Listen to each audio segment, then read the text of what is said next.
بسم اللہ الرحمن الرحیم۔ واقعہ حضرت خالد بن ولید رضی اللہ تعالی عنہ، قسط نمبر 1، اپنا اسلامک اسٹوڈیو۔ معزز ناظرین، مکہ مکرمہ سے مدینہ منورہ ہجرت کے بعد کا واقعہ ہے۔ رسول کریم صلی اللہ علیہ وسلم ظاہری حیات تھے۔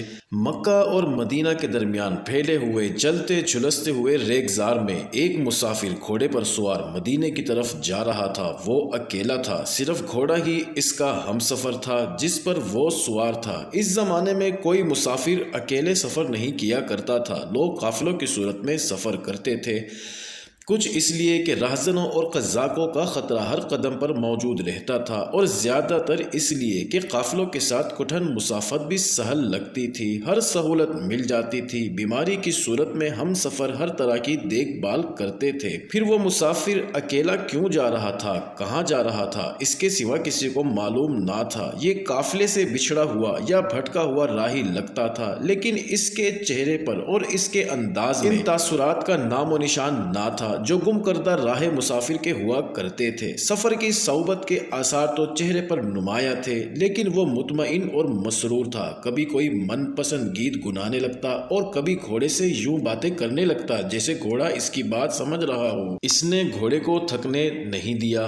وہ 2 پڑاؤ کر چکا تھا۔ اس کے ساتھ کھانے کا جو سامان تھا اور اس کا جو لباس تھا، اس سے پتہ چلتا تھا کہ وہ تلاش کے روزگار میں مارا پھرنے والا کوئی بدو نہیں اور کوئی غریب سا عرب بھی نہیں۔ اشیاء خورد و نوش اور لباس سے ہی نہیں، چہرے کا جلال اور اس کا پروقار سراپا بتاتا تھا کہ اپنے قبیلے کا سرکردہ فرد ہے۔ اس کے سفر کا ایک اور سورج غروب ہونے کو تھا۔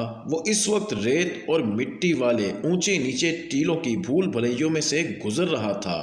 اسے شاید معلوم تھا کہ قریب ہی چھوٹا سا ایک نخلستان ہے۔ وہ بڑے اطمینان سے چلا جا رہا تھا، جیسے اسے اپنے آپ پر پورا اعتماد ہو۔ نخلستان تک پہنچ گیا۔ اس نے گھوڑے کو روکنا چاہا، لیکن گھوڑے نے لگام کا اشارہ نظر انداز کر دیا اور پانی پر جا کر رکا۔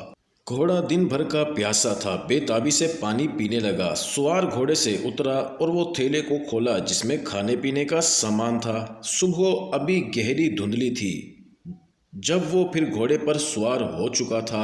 ناظرین، صحرا کی رات کی خنکی نے اسے اور اس کے گھوڑے کو تر و تازہ کر دیا تھا۔ سورج اوپر آ گیا تھا جب وہ ٹیلوں ٹیکریوں کے علاقے سے نکل گیا۔ یہ علاقہ پیچھے ہی پیچھے ہٹتا جا رہا تھا۔ کچھ دور آگے ٹھیکریاں تھیں، یہ بھی ریت اور مٹی کی تھی۔ ان پر کہیں کہیں خشک جھاڑیاں تھیں۔ کچھ وقت گزرا، وہ ان ٹیکریوں کے اندر جا رہا تھا۔ ان میں سے گزرنے کے راستے صاف نظر آ رہے تھے، لیکن ان میں آ کر وہ مسافر بھٹک جاتے ہیں جو صحرا کے بھید نہیں جانتے اور جو ٹیکریوں کے اندر ہی اندر چلتے چلتے تھک کر شل ہو جاتے ہیں۔ وہ فاصلہ تو بہت سا طے کر لیتے ہیں، لیکن پہنچتے کہیں بھی نہیں۔ یہ سوار صحرا کا بھیدی معلوم ہوتا تھا۔ اسے جدھر سے بھی راستہ ملتا تھا بے خوف و خطر گزرتا جاتا تھا۔ پھر ٹیکریاں ختم ہونے لگی اور بار بار دائیں بائیں مڑنے اور بھٹک جانے کا خطرہ ختم ہو گیا تھا۔ کچھ آگے جا کر ریت اور مٹی کی یہ چھوٹی چھوٹی پہاڑیاں ایک دوسرے سے اور زیادہ دور دور ہو گئیں۔ وہ آخری ٹیکری سے گھوم کر آگے گیا تو اس کے سامنے ریت کا سمندر افق تک چلا گیا تھا اور سورج سر پر آ گیا تھا۔ ریت جل رہی تھی اور اس سے اٹھنے والے شعلے آگ جیسے نہیں بلکہ شیشے اور چشمے کے پانی کی طرح شفاف تھے۔ ان سے پرے کی چیزیں ان میں سے اس طرح نظر آتی تھیں جس طرح شیشے میں سے نظر آیا کرتی ہیں، لیکن جھلمل کرتی نظر آتی ہیں۔ اس سوار کو بائیں طرف سے ہلکی ہلکی دھمک سنائی دینے لگی۔ اس نے اس طرف دیکھا، وہ سوار آ رہا تھا، لیکن یہ پتہ نہیں چل رہا تھا کہ شتر سوار ہے یا گھوڑ سوار ہے، کیونکہ وہ جھلملا رہا تھا۔ دھمک سے شک ہوتا تھا کہ وہ گھوڑے پر سوار ہے۔ اونٹ بے آواز چلا کرتا ہے، تاہم ابھی اتنا ہی کہا جا سکتا تھا کہ کوئی سوار آ رہا ہے، اور وہ رک گیا اور اس کا ایک ہاتھ اپنی تلوار کے دستے پر چلا گیا۔ آنے والا کوئی راہزن ہی ہو سکتا تھا۔ اس کے پاس کوئی دولت نہیں تھی، زر و جواہرات نہیں تھے کہ اسے لٹ جانے کا خطرہ ہوتا، البتہ اس کا گھوڑا ایسی دولت تھی جس سے وہ دستبردار نہیں ہو سکتا تھا۔ اس کی منزل نہ جانے ابھی کتنی دور تھی۔ جوں جوں سوار کا عکس واضح ہوتا آ رہا تھا، اس گھڑ سوار کی تلوار آہستہ آہستہ نیام سے باہر آتی جا رہی تھی۔ اس نے گھوڑا روک لیا تھا، وہ آنے والے سوار کو ایسا موقع نہیں دینا چاہتا تھا کہ وہ اچانک اس پر وار کر دے یا عقب سے حملہ کر دے۔ ریت کے شفاف شعلوں میں سے آنے والا قریب آ گیا۔ وہ گھوڑے پر سوار تھا۔ چہرے کو تپش سے بچانے کے لیے اس نے سر اور چہرے پر کپڑا لپیٹ رکھا تھا۔ آنکھیں ذرا ذرا سی نظر آ رہی تھی۔ ایسے ہی اس کے انتظار میں روکے کھڑے سوار نے بھی اپنا چہرہ چادر میں چھپا رکھا تھا۔ اس سوار نے اس سوار کے سامنے آ کر گھوڑا روک دیا اور کچھ دیر دونوں ایک دوسرے کو دیکھتے رہے۔ کیا ہمیں ایک دوسرے کے لیے اجنبی رہنا چاہیے؟ آنے والے سوار نے پوچھا۔ اکیلے سفر پر کیوں نکلے ہو؟ اس سوار نے پوچھا۔ کہاں سے آئے ہو؟ کہاں جا رہے ہو؟ تمہاری آواز جانی پہچانی سی لگتی ہے۔ آنے والے سوار نے کہا، کچھ ایسا ہی میں نے بھی تمہاری آواز میں محسوس کیا ہے۔ اس سوار نے کہا، آؤ ہم ایک دوسرے کو پہچان لیں۔ یہ کہہ کر اس نے اپنا چہرہ بے نقاب کر دیا۔ خدا کی قسم ابن ولید، دوسرے سوار نے اپنا چہرہ بے نقاب کر دیا۔ گھوڑے سے کود کر اترتے ہوئے میں نے ٹھیک پہچانا تھا۔ یہ آواز میرے یار خالد بن ولید کی ہے۔ عمرو بن عاص۔ خالد بن ولید نے گھوڑے سے اتر کر حیرت سے کہا، کیا تو حبشہ نجاشی کے پاس نہیں چلا گیا تھا؟ دونوں بغل گیر ہوئے اور کچھ دیر ایک دوسرے کو بازوؤں میں جکڑے رکھا۔ اپنا اسلامک اسٹوڈیو کے معزز ناظرین، یہ تھی تاریخ اسلام کی دو شخصیتیں، خالد بن ولید رضی اللہ تعالی عنہ، جنہیں رسول اکرم صلی اللہ علیہ وسلم نے سیف اللہ، اللہ کی تلوار کا خطاب عطا فرمایا تھا، اور دوسرے عمرو بن عاص رضی اللہ عنہ، انہوں نے فاتح مصر کا اعزاز حاصل کیا۔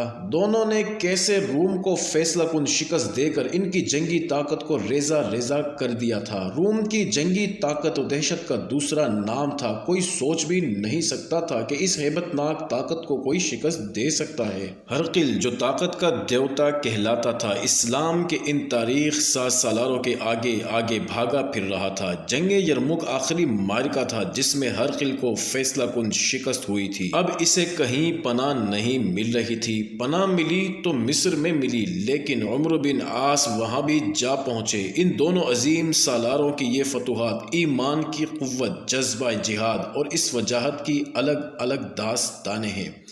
معزز ناظرین، ایمان افروز ولولہ انگیز خالد بن ولید رضی اللہ تعالی عنہ کی ان داستان فتوحات اور شجاعت ہم پہلے سنا چکے ہیں۔ یہاں سوال یہ پیدا ہوتا ہے کہ یہ دونوں نامور سالار وہاں کیا کر رہے تھے جہاں لخ و دک صحرا تھا اور زندگی کا نام و نشان نہ تھا۔ وہ بہت پہلے کی بات ہے جب ان کی وہاں اتفاقیہ ملاقات ہو گئی تھی۔ اس وقت دونوں نے اسلام قبول نہیں کیا تھا۔ دونوں مکہ کے قریش میں سے تھے۔ دونوں کی معاشرتی اور معاشی حیثیت اہل قریش میں بلند اور نمایاں تھی۔ خالد بن ولید امیر کبیر تاجر کے بیٹے تھے۔ انہوں نے اسلام قبول کرنے سے پہلے شہزادوں جیسی زندگی گزاری تھی، لیکن وہ جنگجو تھے اور نامور تیغ زن۔ عسکریت ان کے رگ و ریشے میں رچی بسی ہوئی تھی اور فن حرب و ضرب میں انہیں خصوصی مہارت حاصل تھی۔ خالد پیدائشی سپہ سالار تھے۔ انہوں نے رسول اکرم صلی اللہ علیہ وسلم کو شہید کرنے کا عہد کر رکھا تھا، لیکن اہل قریش جس میدان اور مارکے میں مسلمانوں کے مقابل آئے، منہ کی کھائی اور اگلے مارکے کی تیاری کرنے لگے۔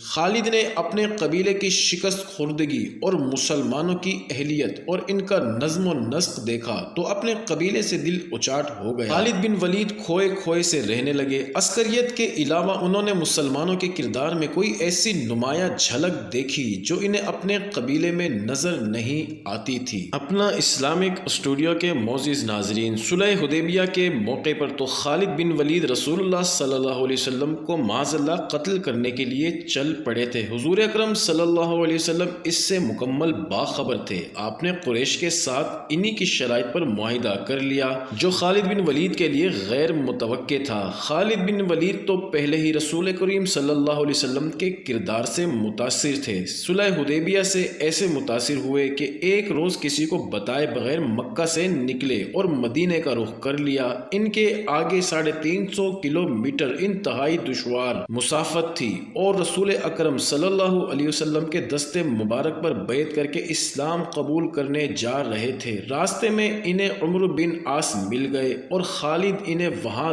دیکھ کر حیران رہ گئے۔ معزز ناظرین، اگلی قسط جاری ہے۔ واقعے کا اگلا حصہ قسط نمبر 2 میں دیکھنا مت بھولیے گا۔